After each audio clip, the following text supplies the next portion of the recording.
सभापति महोदय, इनका इतिहास खंगाल लीजिए, पूरा निकाल लीजिए। चुनावी सभाओं में कभी बाबा साहब भीमराव अंबेडकर जी की तस्वीर ये लोग नहीं लगाते थे। ये बात अगर सही हो तो बता दो।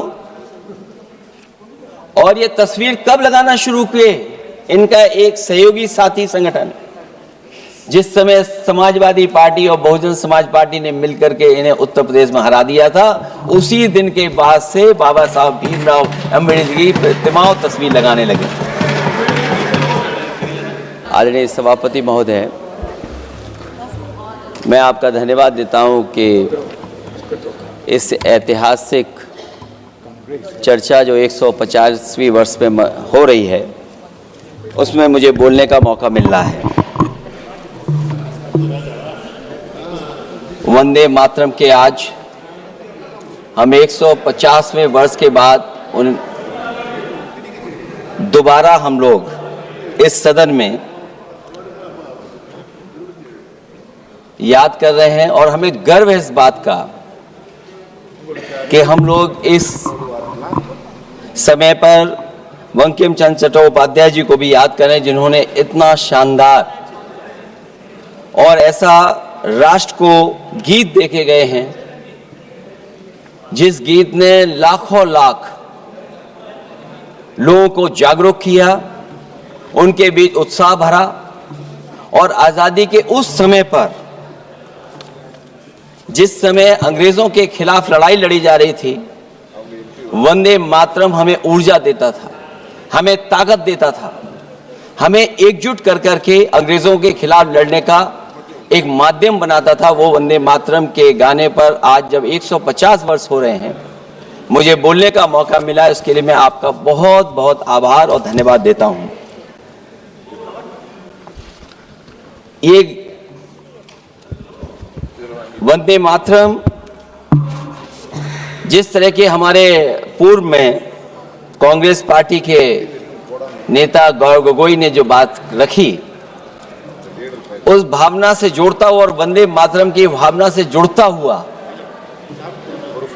जिस समय कलकत्ता के कांग्रेस के अधिवेशन में रविन्द्रनाथ टैगोर जी ने गाना गाया, गीत गाया, उसके बाद लोकप्रियता इसकी आम लोगों के बीच पहुंच गई। और जब कभी भी लोगों को अंग्रेजों के खिलाफ लड़ना होता था, तो यही वंदे मातरम का नारा देकर के लोगों को जोड़ने का काम करते थे। हमारा कोई भी आंदोलन रहा हो, स्वदेशी आंदोलन रहा हो, उसमें भी हम लोग इसी नारे के साथ चले।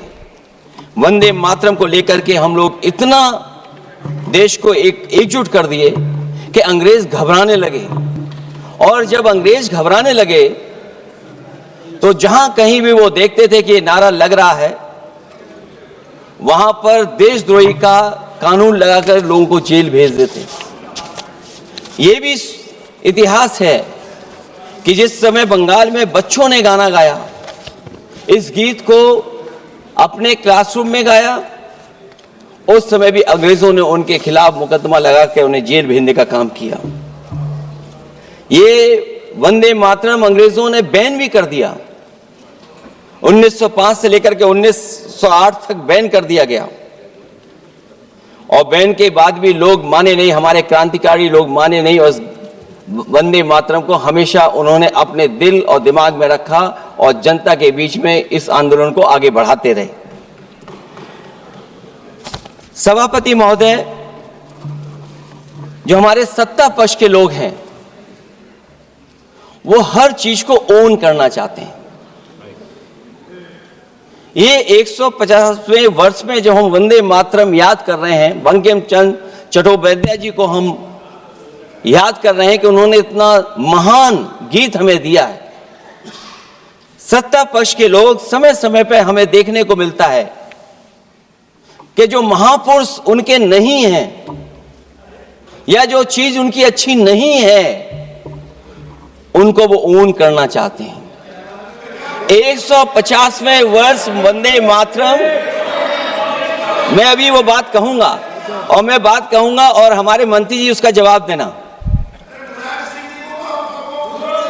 सभापति महोदय, क्योंकि ये बात ओन करने की आ रही, अपनाने की बात आ रही, तो मैं सभापति महोदय, मैं अपने सत्ता पक्ष के लोगों को याद दिलाना चाहता हूं।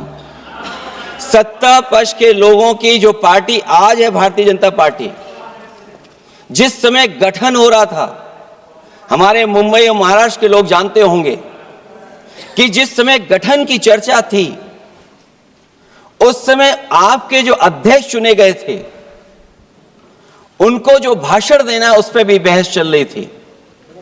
और बहस इस बात की थी कि भारतीय जनता पार्टी सेकुलर रास्ते पे जाएगी, सोशलिस्ट रास्ते पे जाएगी कि नहीं जाएगी। तमाम विरोध के बाद भी उस समय के उनके राष्ट्रीय अध्यक्ष जो चुने गए थे, उन्होंने वही रास्ता अपनाया अपने भाषण में। समाजवादी आंदोलन, समाजवादी विचारधारा और सेकुलर रास्ता अपनाया। और वही नहीं, जो उनका मंच था, उसमें जयप्रकाश जी की तस्वीर लगा करके भी उन्होंने लोगों को यह भ्रम फैलाने की कोशिश की कि जेपी के रास्ते पर भारतीय जनता पार्टी चलेगी। बताएं माननीय मंत्री जी, आप कितने सेकुलर हैं आज, कितने सोशलिस्ट हैं आज? अभी गौरव गोगोई जी ने ठीक कहा, इंडिगो का हवाई जहाज उड़ नहीं रहे हैं, उड़ नहीं रहे कि उड़ाए नहीं जा रहे हैं? उड़ाए नहीं जा रहे। और क्या बात कही गई थी कि गरीब भी उसमें चल सकेगा। इसलिए सभापति महोदय, मैं बात दूसरी तरफ नहीं ले जाना चाहता हूं। वंदे मातरम सिर्फ गाने के लिए नहीं है, निभाने के लिए भी होना चाहिए। सभापति महोदय, आज हम आकलन करें, पीछे मुड़ करके देखें कि हम इस वंदे मातरम को कितना निभा रहे हैं। जिस वंदे मातरम ने आजादी के आंदोलन में सबको जोड़ा, आज के दरारवादी लोग उसी से देश को तोड़ना चाहते हैं। ऐसे लोगों ने, सभापति महोदय, ऐसे लोगों ने पहले भी देश के साथ दगा किया और आज भी कर रहे हैं। ये चर्चा तो जोड़ने का काम करेगी ना अखिलेश जी, क्योंकि आज वंदे मातरम की चर्चा, वही मैं कह रहा हूं, वंदे मातरम में जोड़ने का ही काम करेगी। वंदे मातरम कोई दिखावा नहीं है, ना ही राजनीति का विषय है। क्योंकि सभापति महोदय, हम जब ये चीज इनके विचारों से, इनके भाषणों से जब बाहर सुनते हैं, तो ऐसा लगता है कि वंदे मातरम इन्हीं का बनवाया हुआ गाना है। जिन्होंने, सभापति महोदय, जिन्होंने आजादी के आंदोलन में भाग ही नहीं लिया है, वो वंदे मातरम का महत्व क्या जानेंगे। सच तो ये है कि सरफरोश लोग वंदे मातरम दिल से बोलते थे। उन आजादी के दीवानों के खिलाफ कुछ लोग अंग्रेजों के लिए जासूसी और मुखबिरी का भी काम करते थे। दरअसल ये राष्ट्रवादी नहीं बल्कि राष्ट्र विवादी लोग हैं।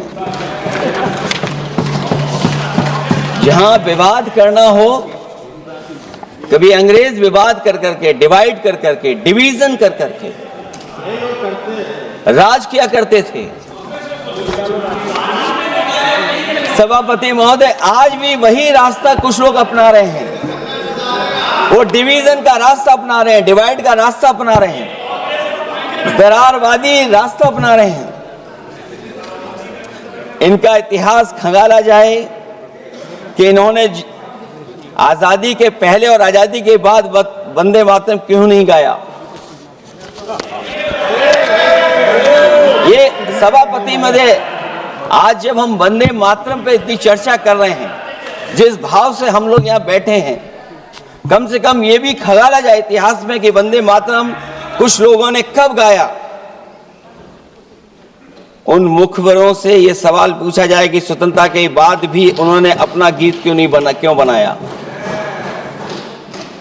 उनकी एक रंगी सोच ने तिरंगा क्यों नहीं फहराया।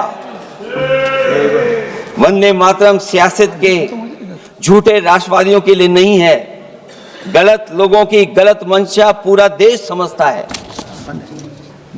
और केवल यही नहीं ओन करते हैं। कभी कभी भारत माता का जो चित्र है, जो पेंटिंग कभी बंगाल के महान लोगों ने बनाई थी,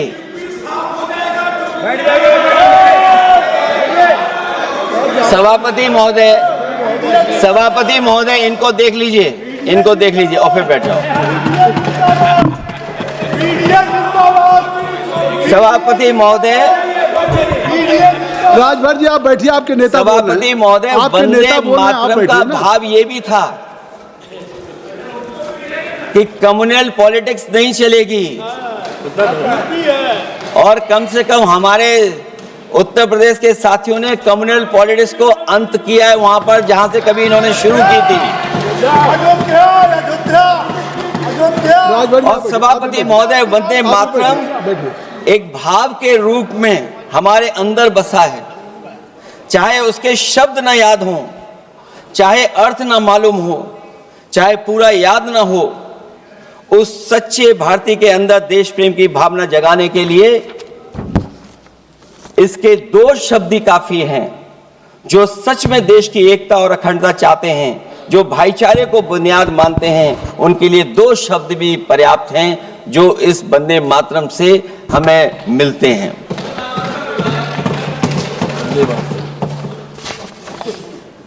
दूसरा किस्सा सुना दो अध्यक्ष महोदय। सभापति महोदय, इनका इतिहास खंगाल लीजिए, पूरा निकाल लीजिए। चुनावी सभाओं में कभी बाबा साहब भीमराव अंबेडकर जी की तस्वीर ये लोग नहीं लगाते थे। ये बात अगर सही हो तो बता दो। और ये तस्वीर कब लगाना शुरू किए? इनका एक सहयोगी साथी संगठन, जिस समय समाजवादी पार्टी और बहुजन समाज पार्टी ने मिलकर के इन्हें उत्तर प्रदेश में हरा दिया था, उसी दिन के बाद से बाबा साहब भीमराव अंबेडकर की प्रतिमा और तस्वीर लगाने लगे।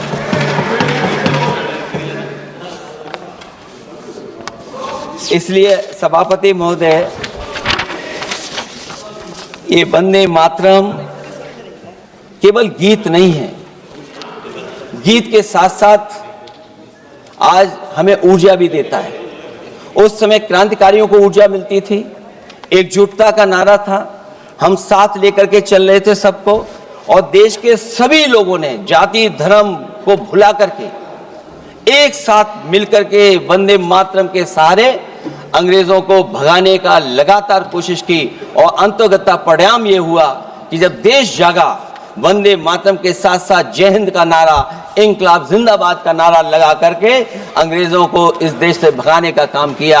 आज सभापति महोदय, जब हम चर्चा कर रहे हैं, हम कैसा देश बनाना चाहते थे और किस दिशा में हम लोग देश को ले जा रहे हैं। सभापति महोदय, मुझे अच्छा लगा कि प्रधानमंत्री जी ने वो बात याद दिलाई कि अंग्रेजों के जमाने में अगर बच्चे भी वंदे मातरम गा देते थे तो उन्हें देशद्रोही के कानून से जेल भेज दिया जाता था। आज जब हम आजाद हो गए हैं तो आज देखिए उत्तर प्रदेश में क्या हो रहा है कि जो प्राइमरी स्कूल है वो बंद किए जा रहे हैं। 26,000 से ज्यादा स्कूल बंद हो गए। और जब बच्चों को पढ़ाने के लिए हम लोगों ने जिम्मेदारी उठाई, पीढ़ी के समाज के लोगों ने जागरूक होकर के पढ़ाने की कोशिश की, तो कभी अंग्रेजों ने मुकदमा लगाया था बच्चों पर देशद्रोह का। आजादी के बाद भारतीय जनता पार्टी की सरकार ने वहां पर मुकदमे उन पे लगाए जो पढ़ने गए और जो पढ़ाने गए।